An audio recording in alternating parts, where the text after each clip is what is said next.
સુરતની માંડવીની કરંજ જીઆઈડીસીમાં મોડી રાત્રે આગ લાગવાની ઘટના બની છે। સોલાર પેનલ બનાવતી કંપનીમાં મોડી રાત્રે આગ લાગી છે। ફાયર વિભાગે આગ પર કાબુ મેળવ્યો છે। જો કે કંપનીમાં આગનું કારણ હજુ સુધી અકબંધ છે।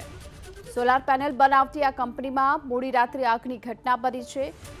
સુરતના માંડવીની કરંજ જીઆઈડીસીમાં ઘટના બની। જો કે ફાયર વિભાગ તુરંત ઘટનાસ્થળ પર પહોંચી હતી અને ત્યારબાદ આગ પર કાબુ મેળવવામાં આવ્યો છે। જો કે આગ લાગવા પાછળનું કારણ શું છે તે હાલ જાણી શકાયું નથી।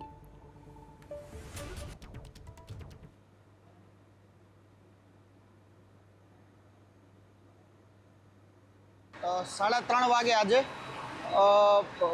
ઇમરજન્સી રિસ્પોન્સ ખાતે અમને કોલ મળેલો કે રાઇઝોન સોલર પ્રાઇવેટ લિમિટેડ નામની કંપની છે જે કરંજમાં એમાં ફાયર થયેલું છે।